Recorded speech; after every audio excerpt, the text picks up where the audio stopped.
Basanta hills के बाहर एक पुराना स्कूल था, एक लड़कों का स्कूल जहां कभी सिर्फ छात्र पढ़ा करते थे। स्कूल का नाम था सेंट मार्टिन बॉयज स्कूल। लेकिन अब वो स्कूल एक घर में बदल चुका था। एक अमीर आदमी ने उसे खरीदा था, मिस्टर निखिल शर्मा। उसने पूरा स्कूल रेनोवेट करवाया, पुराने क्लासरूम्स को कमरे बना दिए, लाइब्रेरी को ड्राइंग रूम और प्रिंसिपल ऑफिस को मास्टर बेडरूम। लेकिन एक कमरा था जो उसने कभी नहीं खुलवाया।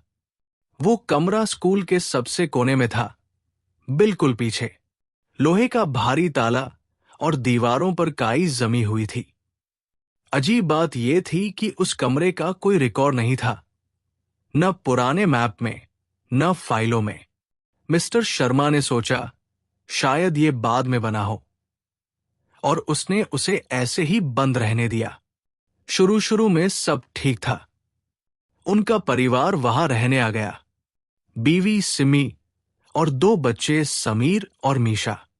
हंसी खुशी सब चल रहा था। लेकिन एक दिन अचानक सब बदल गया। समीर रात को चिल्लाता हुआ उठा, वो मुझे बुला रहा है, वो कमरे में है। सब घबरा गए। जब समीर से पूछा गया कि कौन बुला रहा है, तो उसने सिर्फ इतना कहा, काला आदमी। उसके हाथ लंबे हैं, आंखें नहीं है, पर मुझे देख रहा था। मिस्टर शर्मा ने समझा कि शायद बच्चा डरावना सपना देखकर उठ गया है। उन्होंने बात को हल्का लेने की कोशिश की। लेकिन अगले ही दिन एक अजीब घटना हुई। घर का पुराना चौकीदार शंकर, जिसने स्कूल के जमाने से वहां नौकरी की थी, उसने रात को आत्महत्या कर ली। वो स्कूल की पुरानी बिल्डिंग में पीछे एक पेड़ से लटका मिला, और उसके पास एक चिट्ठी थी, कांपते हाथों से लिखी हुई, वो जाग गया है। मैंने दरवाजा नहीं खोला, पर अब वो बाहर आ गया है। माफ करना। शंकर के मरने से घर में डर का माहौल छा गया। मिस्टर शर्मा ने पुलिस बुलाई, लेकिन पुलिस को कुछ समझ नहीं आया। फिर किसी ने उन्हें सलाह दी, रघुबीर दत्त को बुलाओ। वो एक रिटायर्ड डिटेक्टिव है, और वो कभी इसी स्कूल में पढ़ता था। रघुबीर दत्त, उम्र 65 साल, लंबा कद, सफेद बाल, लेकिन आंखों में अब भी वही तेजी। जब उन्हें कॉल आया, वो चुपचाप बोले, ये स्कूल? वहां तो ऐसा कोई कमरा था ही नहीं। अगले ही दिन रघुबीर बसंता हिल्स पहुंच गया। पुराने दरवाजे से घुसते हुए उसने दीवारों को देखा, वही रंग, वही गंध। लेकिन जब उसकी नजर उस बंद कमरे पर पड़ी, तो उसके पैर वही जम गए। ये कमरा, ये कहां से आया? उसने फुसफुसाते हुए कहा। और तभी अचानक कमरे के अंदर से एक धप धप की आवाज आई। कमरा अब भी बंद था, लेकिन कोई अंदर था। रघुबीर दत्त उस बंद कमरे के सामने खड़ा था। उसकी आंखें कमरे के जंग लगे ताले पर अटक गई। वो ताला पुराना था, लेकिन उस पर हाल ही की खरोंचें थी, जैसे किसी ने हाल ही में उसे खोलने की कोशिश की हो, या फिर बंद करने की। धीरे से उसने अपनी जेब से पुराना चश्मा निकाला और आंखों पर लगाया। कमरे की दीवारें देखी, दरवाजे का फ्रेम देखा, और फिर उसने धीरे से हाथ बढ़ाकर दरवाजे पर कान लगा दिया। भीतर से फिर वही आवाज आई, धप धप, जैसे कोई अंदर चल रहा हो। नंगे पैर, गीले जमीन पर। रघुबीर ने पीछे मुड़कर मिस्टर शर्मा की ओर देखा, जो घबराए खड़े थे। इस कमरे के बारे में तुमने पहले क्यों नहीं बताया? रघुबीर ने सख्त आवाज में पूछा। मिस्टर शर्मा ने हकलाते हुए कहा, सर, हमें लगा ये बस पुरानी दीवार है, हमने कभी खोला नहीं। पर पिछले कुछ दिनों से आवाजें आ रही हैं। समीर रातों को जाग जाता है, और अब शंकर। रघुबीर कमरे के पास झुककर जमीन पर कुछ देखने लगा। मिट्टी के बीच कुछ उकेरे हुए निशान थे, जैसे किसी ने अंदर से दरवाजा खुरचा हो। नाखूनों से। रात का समय हो चला था। चारों ओर सन्नाटा छा गया था। पुरानी स्कूल बिल्डिंग की दीवारों पर अजीब सी सिहरन थी। हवा नहीं थी, लेकिन खिड़कियां अपने आप हल्की हल्की हिल रही थी। रघुबीर ने कहा, मुझे आज रात यही रुकना होगा। मिस्टर शर्मा घबरा गए। नहीं सर, प्लीज, ये जगह अब ठीक नहीं रही। रघुबीर मुस्कराया। जिस चीज से डर लगता है उसी से निपटना पड़ता है। रात में सब सोने चले गए, लेकिन रघुबीर ने ड्राइंग रूम में ही अपना बिस्तर लगा लिया। कमरे के पास उसकी टेबल पर एक लालटेन, पुरानी डायरी और एक छोटा सा टेप रिकॉर्डर था। रात के 1 बजे फिर से वही आवाज आई, धप धप, इस बार थोड़ी तेज। रघुबीर उठ गया। वो खड़ा होकर दरवाजे के पास गया और टेप रिकॉर्डर चालू कर दिया। धीरे धीरे कमरे के दरवाजे के नीचे से एक परछाई दिखने लगी। पहले छोटी, फिर लंबी होती चली गई। अचानक दरवाजे पर जोरदार थपकी पड़ी, धड़ाक। रघुबीर पीछे हट गया, लेकिन दरवाजा अब भी बंद था। और फिर एक धीमी सी आवाज, बिल्कुल पास से, किसी की फुसफुसाहट, मुझे बाहर निकालो। रघुबीर ने तुरंत अपनी जेब से वो तावीज निकाला जो हमेशा अपने साथ रखता था। उसके गुरु ने उसे कभी एक केस के दौरान दिया था। परछाई धीरे धीरे गायब हो गई। सुबह होते ही रघुबीर उस कमरे के पुराने नक्शे खंगालने बैठ गया। लाइब्रेरी में रखी स्कूल की पुरानी फाइलें, किताबें, फोटो एल्बम। और तभी उसे एक पुरानी ब्लैक एंड व्हाइट फोटो मिली, जिसमें स्कूल के सारे क्लासरूम्स की तस्वीरें थी। वो उस फोटो को ध्यान से देखने लगा। Class A, B, C, office, staff room, और पीछे बस एक दीवार। ये कमरा वाकई में नहीं था, रघुबीर ने धीरे से कहा। फिर अचानक उसकी नजर एक और चीज पर पड़ी। फोटो में सारे छात्र खड़े थे, लाइन में, लेकिन आखिरी कतार में एक चेहरा धुंधला था, जैसे कोई फोटो में होते हुए भी नहीं था। और उस चेहरे के नीचे लिखा था, रोल नंबर 46, विजय सोलंकी। रघुबीर ने स्कूल की पुरानी अटेंडेंस बुक निकाली। 1982 की क्लास 10B की लिस्ट। रोल नंबर 48, मोहित वर्मा। फिर खाली जगह, और फिर roll numbers, Sanjay Mishra. Roll number 46 गायब था। रघुबीर की रूह कांप उठी। क्या ये कमरा उस गायब छात्र से जुड़ा है? शाम होते ही घर के पालतू कुत्ते ने कमरे के सामने खड़े होकर भौंकना शुरू कर दिया, और कुछ ही देर में वो चिल्लाते हुए भागा और फिर बेहोश हो गया। मिस्टर शर्मा और उनका परिवार अब बुरी तरह डर चुके थे। रघुबीर ने कहा, अब वक्त आ गया है इस कमरे को खोलने का। लेकिन जैसे ही उसने ताले की तरफ हाथ बढ़ाया, दरवाजा खुद ब खुद एक जोरदार आवाज के साथ खुल गया, और अंदर गहरा अंधेरा, कोई रोशनी नहीं। एक ठंडी हवा का झोंका बाहर आया, और उसमें से एक फुसफुसाहट निकली, रोल नंबर 46 लौट आया है।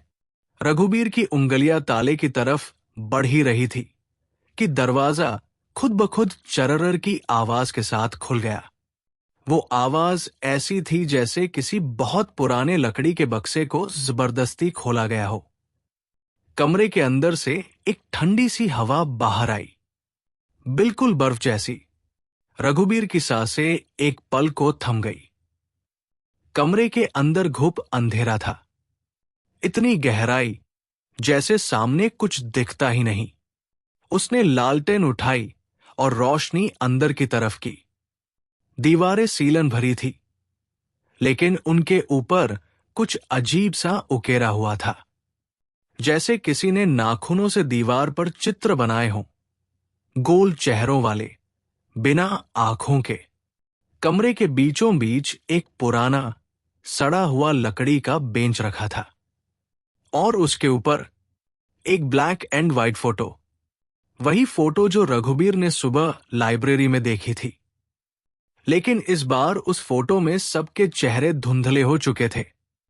बस एक चेहरा साफ था, वही धुंधला चेहरा, विजय सोलंकी। रघुबीर ने धीरे से कमरे में कदम रखा। फर्श नीचे से नरम सा महसूस हुआ, जैसे मिट्टी या गीली लकड़ी हो। लालटेन की रोशनी जैसे जैसे आगे बढ़ रही थी, दीवारों पर वो चित्र बदलते जा रहे थे। अब वे आंखें भी बनने लगी थी, बड़ी बड़ी काली आंखें, जो जैसे उसे देख रही थी। और तभी दरवाजा जोर से धड़ाक से बंद हो गया। रघुबीर ने पीछे मुड़कर देखा, पर अब वहां कुछ नहीं था, बस अंधेरा और दीवारें। कमरे में ठंड और बढ़ गई थी। उसने टेप रिकॉर्डर चालू कर दिया और अपने जेब से तावीज निकाला। लेकिन जैसे ही तावीज की रोशनी फैली, कमरे की एक दीवार अचानक कांपने लगी। दीवार के अंदर से कोई आवाज आ रही थी, धीरे धीरे, जैसे कोई फुसफुसा रहा हो। रोल नंबर 46 आ गया है, बाकी सबको भी बुलाओ। रघुबीर की धड़कन तेज हो गई। उसने दीवार के पास जाकर कान लगाया। अब आवाज और साफ आने लगी थी। हम नहीं गए थे, हमें तो बंद कर दिया था। कमरे के पीछे, दीवार के पीछे, जीते जी जिंदा गाड़ दिया था।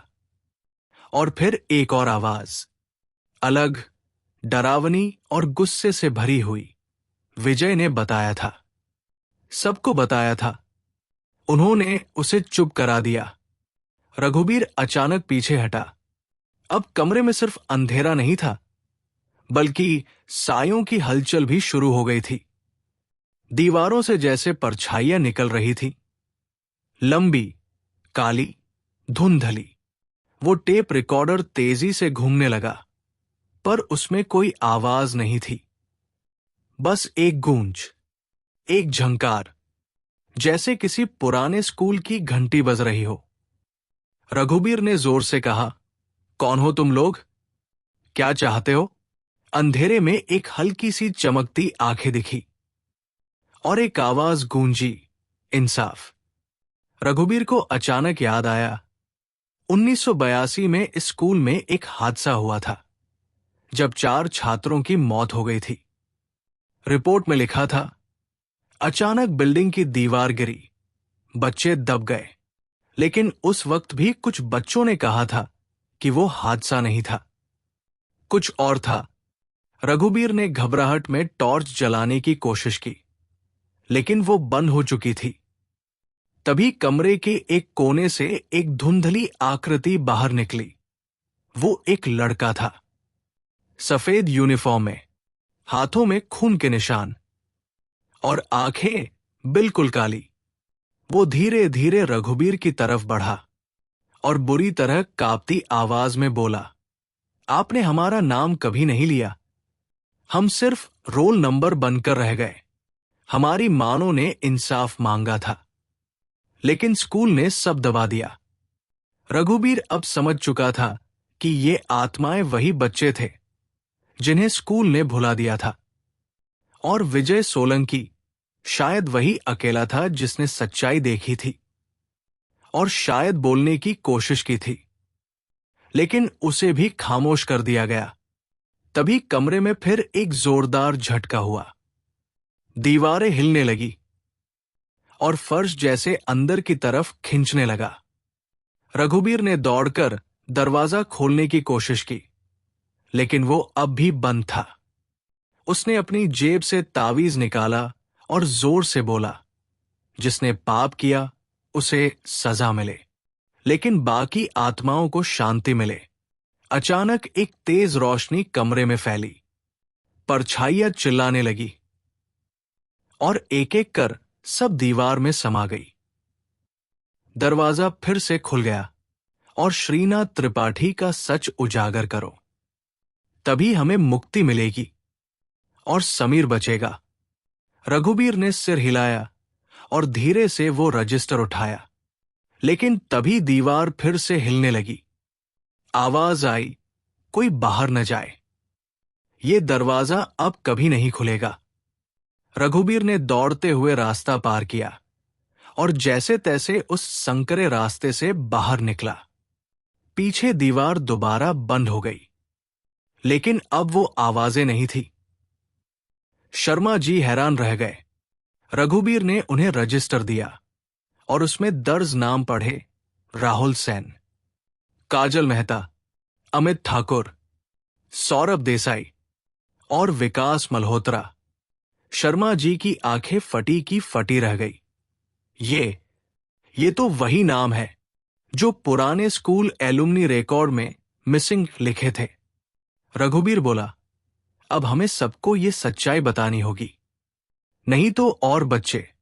तभी समीर की चीख दोबारा गूंजी, लेकिन इस बार उसमें डर नहीं था, गुस्सा था। रघुबीर दौड़कर ऊपर गया और देखा कि समीर दीवार की तरफ देख रहा है और कह रहा है, अब सबको बताऊंगा, सबको बताऊंगा। रघुबीर को समझ आ गया, आत्माएं अब समीर के जरिए अपना काम पूरा करना चाहती है। रघुबीर पूरी रात सो नहीं सका। दीवार के पीछे जो कुछ देखा वो उसके जहन में गूंजता रहा। 5 बच्चों की आत्माएं, उनका दर्द, उनका गुस्सा और सबसे ज्यादा वो डर जो अब धीरे धीरे समीर के अंदर समा रहा था।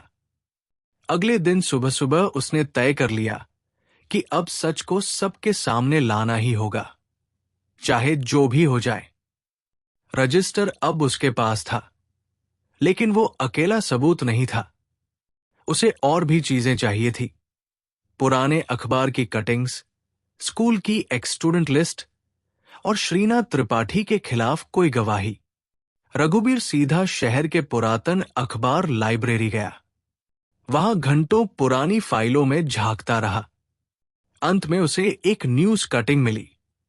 1982 बासंता स्कूल में 5 बच्चों के अचानक गायब हो जाने का मामला, प्रशासन चुप। नीचे एक छोटी सी लाइन थी, स्कूल के तत्कालीन प्रिंसिपल श्रीनाथ त्रिपाठी से पूछताछ जारी। रघुबीर के होठ कांपने लगे। मतलब केस खुला तो था, लेकिन कभी पूरा नहीं हुआ। उसे अब बस एक आखिरी चीज की जरूरत थी, श्रीनाथ त्रिपाठी खुद। वो अभी जिंदा था या नहीं, ये जानने के लिए रघुबीर ने कई फोन किए। आखिरकार पता चला कि त्रिपाठी अब एक वृद्धाश्रम में रहता है, शहर से 30 किलोमीटर दूर, शांति निवास। रघुबीर सीधा वहां पहुंचा। वहां के मैनेजर ने कहा, श्रीनाथ जी ज्यादा किसी से बात नहीं करते, बस कमरे में बैठे रहते हैं, चुपचाप। कभी कभी नींद में चीखते हैं, बच्चों के नाम पुकारते हैं। रघुबीर कमरे में पहुंचा। त्रिपाठी एक पुराने पलंग पर बैठा था, नजरें कहीं खोई हुई। रघुबीर ने धीरे से कहा, पहचानते हैं मुझे? मैं रघुबीर हूं, उसी स्कूल से जहां आपने 5 मासूम बच्चों को दीवार के पीछे जिंदा दफन कर दिया था। त्रिपाठी की आंखों में अचानक हलचल हुई। उसका चेहरा पीला पड़ गया। उसने कांपते होठों से कहा, वो नालायक थे, सजा दी थी, डराने के लिए, पर दीवार बन गई और फिर कोई वापस नहीं आया। रघुबीर ने रजिस्टर उसके सामने फेंका। ये देखिए, आपके गुनाहों का सबूत। अब आप सच खुद बोलेंगे या फिर मैं ये सब पुलिस को दूं? त्रिपाठी ने सिर पकड़ लिया। मैंने गलती की, बहुत बड़ी गलती, मुझे माफ कर दो। वो रोज आते हैं सपने में, मुझे घसीटते हैं, चीखते हैं, कहते हैं, हमें क्यों मारा? रघुबीर ने उसकी हालत देखी, फिर कहा, अगर वाकई पछतावा है तो चलिए मेरे साथ पुलिस स्टेशन। वहां आप खुद जाकर सब बोलेंगे, वरना ये आत्माएं कभी आपको नहीं छोड़ेंगी। अगले दिन अखबार में हेडलाइन छपी, 40 साल पुराने स्कूल हत्याकांड का पर्दाफाश, रिटायर्ड प्रिंसिपल ने किया आत्मसमर्पण। शर्मा जी का घर अब मीडिया से घिरा था। लोग तरह तरह की बातें कर रहे थे। वो कमरा, वो बच्चे और वो दीवार। पर असली लड़ाई अब शुरू हुई थी। समीर अब भी बदला हुआ था। उसकी आंखों में मासूमियत की जगह अजीब सी गंभीरता आ गई थी। वो अब कम बोलता, बस एक ही बात दोहराता, सच सबको बताना है, तभी वो चैन से जाएंगे। रघुबीर ने शर्मा जी से कहा, हमें अब उस कमरे को बंद नहीं करना, बल्कि खोलना होगा। लोगों को वहां ले जाना होगा, ताकि सब देख सके कि वहां क्या हुआ था। तभी आत्माओं को शांति मिलेगी। एक हफ्ते बाद घर में एक छोटा कार्यक्रम रखा गया। एक मोमबत्ती जलाकर उन 5 बच्चों को श्रद्धांजलि दी गई। कमरे की दीवार को दोबारा नहीं बनाया गया, बल्कि एक ग्लास शील्ड लगाया गया, ताकि लोग देख सके कि वहां क्या छिपा था। समीर ने खुद वो 5 नाम सबके सामने पढ़े। उसकी आवाज में अब डर नहीं था, बल्कि साहस था। वो बोला, ये वो बच्चे हैं जिनकी आत्माएं इंसाफ चाहती थी। अब इन्हें चैन मिलेगा। सभी ने तालियां बजाई। लेकिन तभी पीछे से एक हवा का झोंका आया, कमरे की दीवार की तरफ से, जैसे कोई दरवाजा बंद हो गया हो। हमेशा के लिए।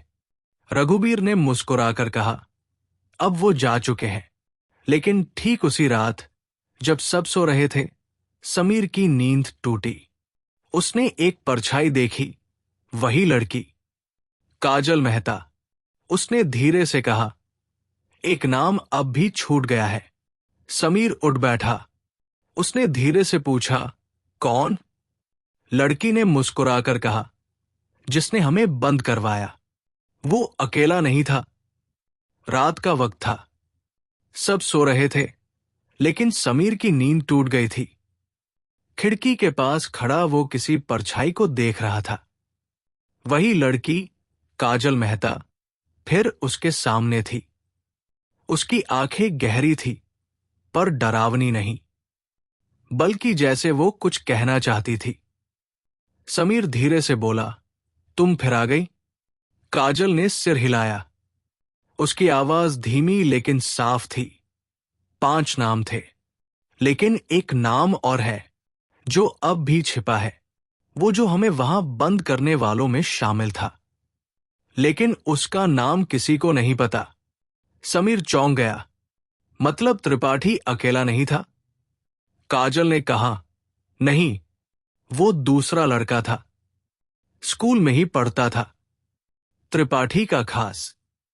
और उसका बेटा भी नहीं था, पर उसे हम बच्चों से नफरत थी। वो भी उस कमरे के पीछे था।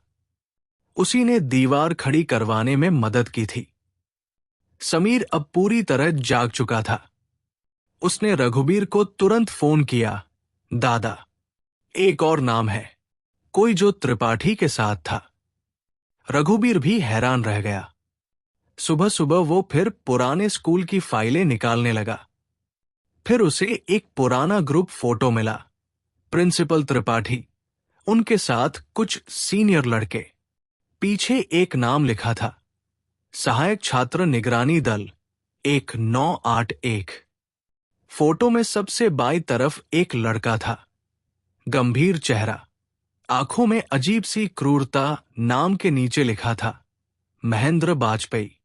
रघुबीर ने तुरंत जानकारी निकाली। पता चला, महेंद्र अब एक रिटायर्ड सरकारी अफसर है और उसी शहर के पॉश इलाके में रहता है। रघुबीर ने समीर को साथ लिया और महेंद्र के बंगले पहुंच गया। दरवाजा खुद महेंद्र ने खोला। सफेद बाल, तेज आंखें, लेकिन चाल में अब भी वही घमंड। रघुबीर ने कहा, बहुत दिन हो गए बाजपेयी साहब, आप भूल गए होंगे, लेकिन वो 5 बच्चे अब भी आपको याद कराते होंगे। महेंद्र का चेहरा पल भर में सख्त हो गया। तुम हो कौन और ये बकवास क्यों कर रहे हो? समीर बीच में बोल पड़ा। मैं वो बच्चा हूं जिसमें अब उनमें से एक की आत्मा है और हमें सब याद है। महेंद्र हंस पड़ा। बच्चों की कहानियां हैं ये सब। त्रिपाठी पागल हो गया था। और तुम भी पागल हो जाओगे। रघुबीर ने फोन से रिकॉर्डिंग चलाई। काजल की आत्मा की वो आवाज जो समीर ने रात रिकॉर्ड की थी। हम सबको उसने दीवार में बंद करवाया। त्रिपाठी ने हमें धोखा दिया। लेकिन महेंद्र बाजपेयी ने खुद ईंट उठाई थी। महेंद्र के चेहरे का रंग उड़ गया। उसके हाथ कांपने लगे। तुम सब झूठ बोल रहे हो। लेकिन तभी समीर की आंखें बदल गई। उसमें अब वो 5 आत्माओं की ताकत थी। उसकी आवाज गूंजने लगी। 5 अलग अलग आवाजें एक साथ। हम तुम्हें नहीं छोड़ेंगे महेंद्र। अब तेरा वक्त आ गया है। महेंद्र जमीन पर गिर पड़ा। उसका शरीर कांपने लगा। अगले ही दिन अखबार में खबर आई, पूर्व सरकारी अफसर महेंद्र बाजपेयी ने आत्महत्या की। मौत से पहले बोला, 5 बच्चे मुझे लेने आए हैं। अब सब साफ हो चुका था। त्रिपाठी सलाखों के पीछे था। महेंद्र मर चुका था और वो कमरा अब पूरी तरह शांत था।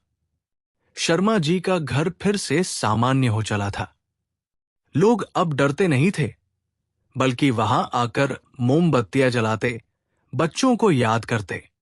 समीर अब ठीक था। उसकी आंखों में फिर से मासूमियत लौट आई थी। रघुबीर ने एक आखिरी बार उस कमरे की ओर देखा। दीवार अब ग्लास से ढकी थी और अंदर सिर्फ सन्नाटा था। उसने धीरे से कहा, अब ये घर सच में घर बन गया है।